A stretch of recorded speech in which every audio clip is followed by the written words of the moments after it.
All right. Kelly, thanks for coming in. Thank you. Thanks for having me. Good. We were really pleased to see the material that you emailed to us and to look at it. Yep. We thought you did a really good job. Cool. But we just wanted to ask you a couple of verbal questions rather than written questions, Yeah. just so that we can make sure that you meet all the criteria that we need you to meet, and just to double check, some of the things that you showed us in the PowerPoint, but that we just want to hear from you. So is it okay if I ask you now six questions? Yeah, please do. Fantastic. Kelly, could you describe one example of what you could do in your workplace to get feedback on the presentations you deliver? Yeah, so after my presentation, I guess I could just ask people verbally to give me some sort of feedback. Right. I could have just like a little meeting post-presentation just to find out some things that I could do. Okay, like a debriefing session. Yeah, pretty much. Okay. Right, that's good. I also could do written feedback, so I could have like a little feedback form. Once I give my presentation, I could hand the form out to, I guess, people in the room, right, and they can just fill the form out. That sounds like great ideas. Yeah. How would you use that feedback, do you think? Guess I could like take that home with me and use it as like self-reflection and see, I guess, areas that I can improve on, and then for presentations in the future, work on those areas. Oh, that sounds really fantastic. Gosh, excellent. Just a second question. Could you identify at least 2 regulatory or obligations in your company or requirements in your company that are relevant to making presentations? Yeah, so I guess one of the main obligations would be timeframes.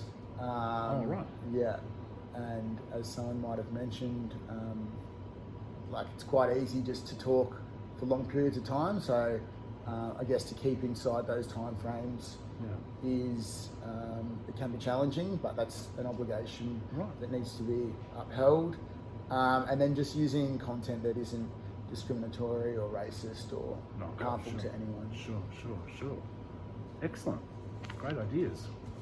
Can you describe 2 principles of effective communication that you do or could use when you deliver presentations? Yeah. At times I mumble when I talk, just because I'm talking too fast. I think maybe I get a little bit excited and the words just fall out of my mouth. Okay. So I guess using clear, plain English would be ideal when giving a presentation. I guess the other one as well is to like use the audience and get them involved, ask them questions. Okay, sounds good. Could you describe at least 2 presentation aids or materials that you could use to support your presentations or to help make them more interesting to people?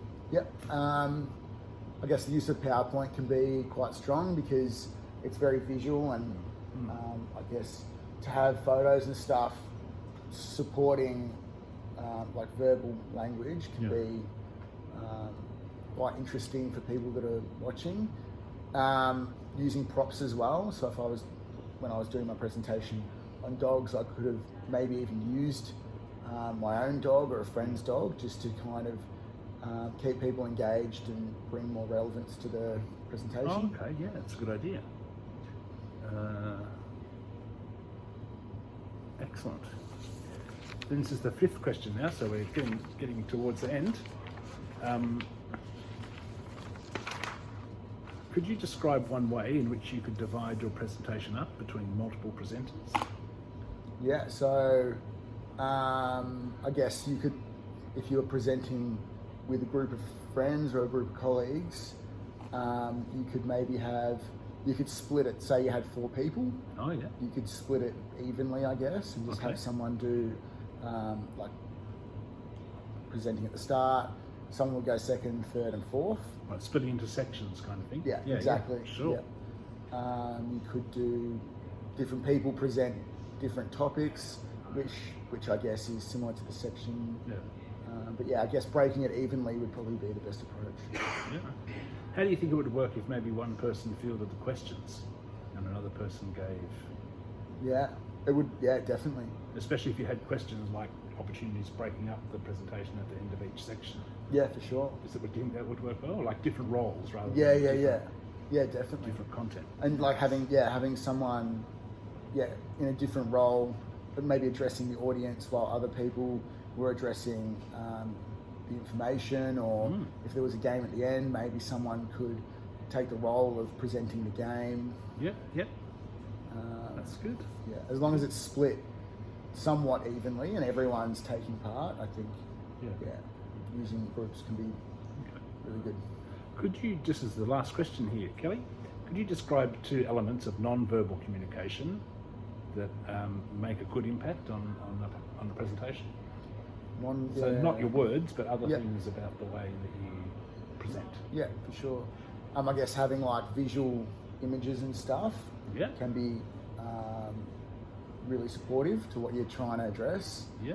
I guess props as well can be really helpful. And then body language, just the way that you're standing, what your hands are doing, how you're presenting yourself as a person non-verbally, I think can have a big impact on how the audience see the presentation as a whole. That's fantastic. Thanks for those answers, Kelly. Awesome. They're all the pre-prepared questions that I had. Do you have any questions of us as trainers and assessors just before we finish? I just wanted to say it was really enjoyable and I had a good time. Fantastic. Thanks, Kelly. You. Thanks for coming in. Awesome. Thanks a lot. Great.